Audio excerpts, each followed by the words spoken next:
Hi, it's Robin from Southmont Group. If you're doing service accommodation now, or you plan to do service accommodation, this is for you. So I've been following service accommodation for quite some time. In the last sort of 15 years, service accommodation in England has been largely unregulated. In fact, the only restriction that's come in really is the London 90-day rule, but that's going to change. So in June 22, there was a consultation, and that consultation was about the service department industry, the platforms like Airbnb, Booking.com, etc., the impact on the traditional sort of tourist areas.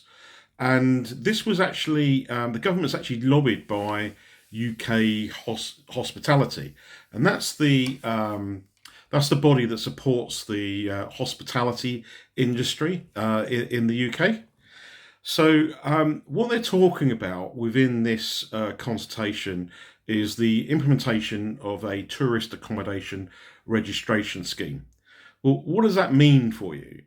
So, part of what they're talking about is maybe a increase in council tax for properties that are registered for this, or that are permissible to use for service accommodation, and they're talking about potentially doubling that council tax amount.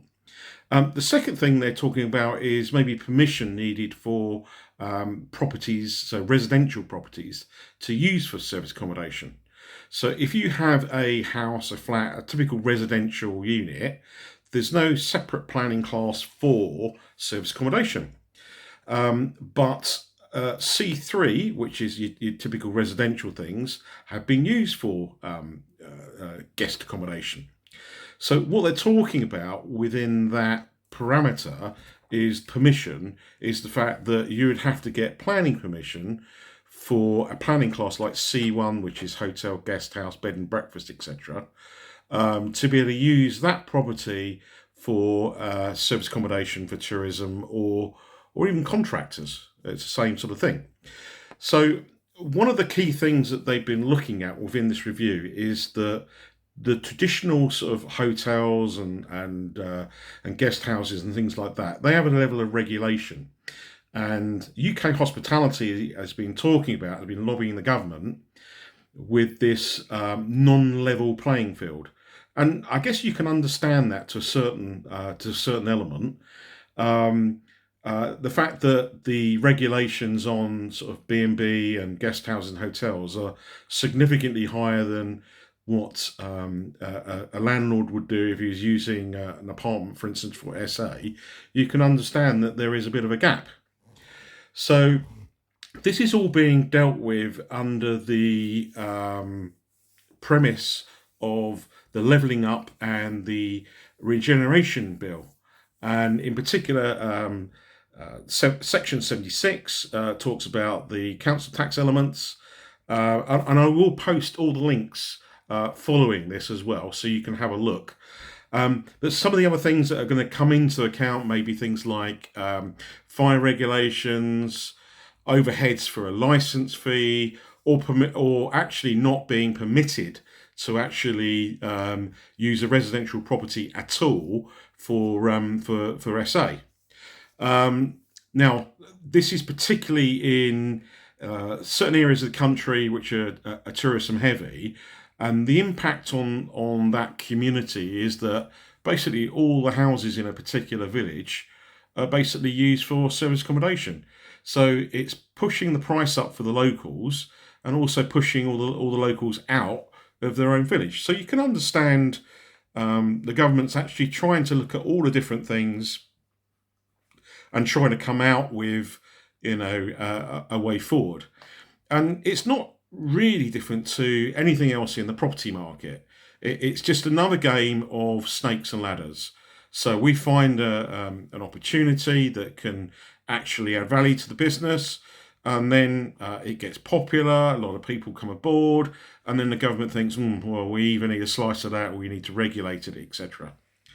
So what we've been doing as a group, so since 2019, we've been adopting a new strategy called ApartHotels. Now, what is an apart hotel? An apart hotel is essentially a property that you're renting for, either guests, so a nightly, weekly, or monthly sort of rate, for contractors or holidaymakers. But the key area is the planning class is C1, so designed specifically for that particular marketplace. Now, this particular strategy scales really, really well. So it could mean that you have a relatively small property with maybe two or three serviced apartments within that, still C1 class, or it could scale really, really large, like ApartHotel in Cumbria, where we have 40 units within that hotel, as well as normal sort of dining room, gym, function room, saloon bar, jacuzzis, etc., etc. So all the normal sort of things you'd expect to see in a sort of a mid-range hotel, adding those services, but you can be completely self-contained if you want, or alternatively, you can go to the restaurant and have a meal cooked for you as well. So it really does offer the best of both. Now, this particular strategy is really good. And the reason it's really good is, one, there's not a lot of competition in this area at the moment. Landlords are fiercely competing for properties that stack up for a buy-to-let model, but a lot of people haven't looked at this particular sector.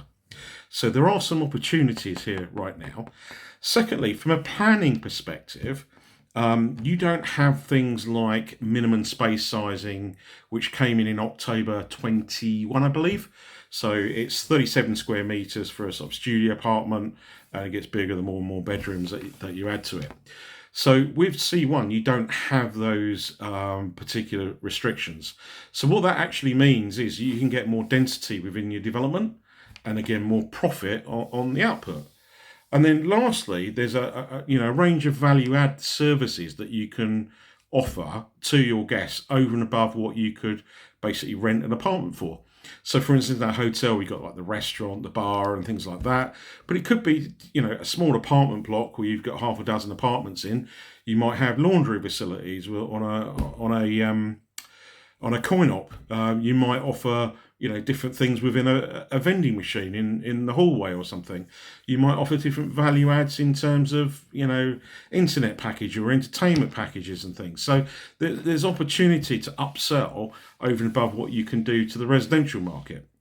So if you would like a better understanding of this sort of opportunity, then we're actually going to be running 3 dates. I'll put the links in below. The dates are a day in either London, Cumbria, or our Blackpool locations. So Blackpool's about 3 hours away from London. Cumbria's a bit further, and obviously London, we have very limited space there. So I suspect those dates will go quite quickly. Now, the event is absolutely free. It's a round table event that we're going to be discussing apart hotels, all the pros and cons, all the opportunities there are out there, and really make it a round table discussion. Now, this we're going to do completely free. When I say free, we're probably going to be offering some catering refreshments, and there'll probably be a recharge, I don't know, £15-20 or something, just to cover your lunch and refreshments. But we're offering you our time for free, the venue for free. If you're interested, please click on the link below. We have limited spaces. And once those faces are gone, they're gone. I'm not sure we're going to be doing this again. So first come, first served. If you'd like to get an allocated place, please click on it, and we'll send you out some information regarding that particular event and confirm your registration. I'm Robin from S&G. Thanks for watching. Happy to answer any of the questions that you guys might have. Thank you.